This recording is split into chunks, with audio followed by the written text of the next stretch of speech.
Hello friends, hi అందరికీ. I am మీరన్న. ఈరోజు మనం ఎస్ఎస్సి ఎంటీఎస్ అండ్ హవల్దార్ యొక్క రోల్ అండ్ రెస్పాన్సిబిలిటీస్ గురించి తెలుసుకుందాం. అసలు ఎంటీఎస్ జాబ్ చేసే వాళ్ళు ఎక్కడ వర్క్ చేస్తారు, ఎలాంటి వర్క్ చేస్తారు, ఎన్ని గంటలు వర్క్ చేస్తారు, అలాగే హవల్దార్ జాబ్ చేసే వాళ్ళు ఎక్కడ వర్క్ చేస్తారు, ఎలాంటి వర్క్ చేస్తారు, ఎన్ని గంటలు వర్క్ చేస్తారు అనే వాటి గురించి తెలుసుకుందాం ఫ్రెండ్స్.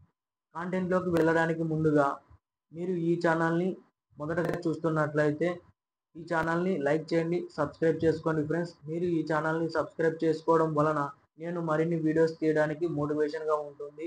ఓకే ఫ్రెండ్స్, కాంటెంట్లోకి వెళితే ఇది ఫ్రెండ్స్ ఎంటీఎస్ యొక్క రోల్ అండ్ రెస్పాన్సిబిలిటీస్. దీనిలో డ్యూటీస్ ఎలా ఉంటాయంటే ఫిజికల్ మెయింటెనెన్స్ ఆఫ్ రికార్డ్స్ అంటే ఏంటంటే ఆఫీస్లో ఒక రికార్డ్స్ని భద్రంగా సెట్ చేయడం కానీ లాకర్లో భద్రంగా పెట్టడం కానీ అలాంటివి. నెక్స్ట్ వచ్చేసి జనరల్ క్లీన్లీనెస్ అంటే ఏంటంటే ఆఫీస్ని శుభ్రంగా నీట్గా ఉంచుకోవడం.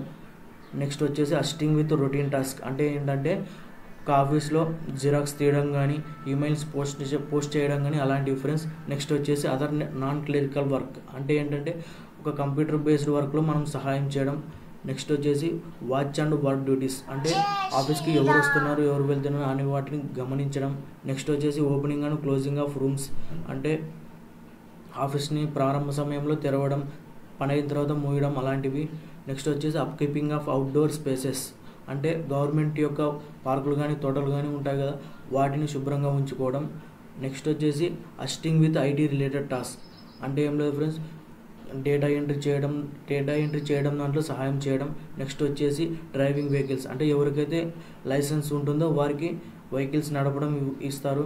నెక్స్ట్ వచ్చేసి సపోర్ట్ ఇన్ ఆఫీస్ ఆపరేషన్స్ అంటే ఆఫీస్ వర్క్లో సహాయం చేయడం. ఇది ఫ్రెండ్స్ ఎంటీఎస్ యొక్క రోల్ అండ్ రెస్పాన్సిబిలిటీస్. ఇది ఫ్రెండ్స్ హవల్దార్ యొక్క రోల్ అండ్ రెస్పాన్సిబిలిటీస్. దీంట్లో డ్యూటీస్ ఎలా ఉంటాయంటే వాచ్ అండ్ వర్క్ డ్యూటీస్ అంటే ఏంటంటే ఒక ఏరియాకి సెక్యూరిటీగా పంపినప్పుడు అక్కడ సెక్యూరిటీగా వర్క్ చేయడం, అలాగే అక్కడున్న ప్రజలకు భద్రతనివ్వడం. నెక్స్ట్ వచ్చేసి అసిస్టింగ్ విత్ ఫీల్డ్ ఆపరేషన్స్ ఎక్కడైనా దాడులు జరిగినప్పుడు దానికి మనం సహాయం చేయడం. అలాగే ఫిజికల్ సెక్యూరిటీ అంటే పై అధికారికి సెక్యూరిటీగా పంపినప్పుడు వారిని మనం భద్రంగా చూసుకోవడం. అలాగే మెయింటైనింగ్ ఆర్డర్ అంటే ఒక ఆఫీస్లో నియమ నిబంధనలను పాటించేలా చేయడం.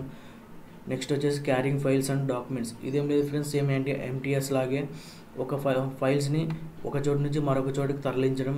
నెక్స్ట్ వచ్చేసి అసిస్టింగ్ విత్ ఇన్వెస్టిగేషన్ అంటే ఎవరైనా పోలీసులు ఇన్వెస్టిగేషన్లో ఉన్నప్పుడు వారికి మనం సహాయం చేయడం.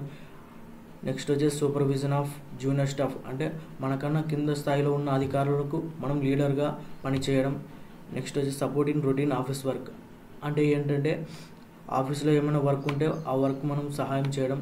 నెక్స్ట్ వచ్చేసి liaison between officers and ground staff అంటే పై అధికారికి కింద అధికారికి మధ్యవర్తిగా పనిచేయడం. నెక్స్ట్ వచ్చేసి పెరడ్ అండ్ గార్డ్ డ్యూటీస్ అంటే క్రమశిక్షణతో ఉండడం.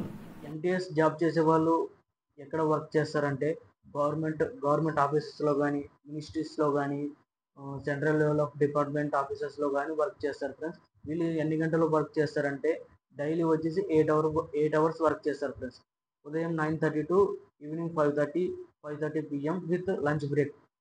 అలాగే హవల్దార్ జాబ్ చేసే వాళ్ళు కూడా ఎక్కడ వర్క్ చేస్తారంటే ఆర్మీస్లో కానీ, పోలీస్ స్టేషన్లో కానీ, ఇతర గవర్నమెంట్ ఆఫీస్లో వర్క్ చేస్తారు ఫ్రెండ్స్. వీళ్ళు కూడా సేమ్ డైలీ 8 అవర్సే వర్క్ చేస్తారు ఫ్రెండ్స్. సో ఫ్రెండ్స్, ఈ వీడియో మీకు నచ్చినట్టయితే లైక్ చేయండి, షేర్ చేయండి, సబ్స్క్రైబ్ చేసుకోండి. మీరు ఈ ఛానల్ని సబ్స్క్రైబ్ చేసుకోవడం వలన నా ఛానల్ గ్రోత్కు మీరు సహాయపడినట్టు ఉంటుంది. Okay friends, thank you.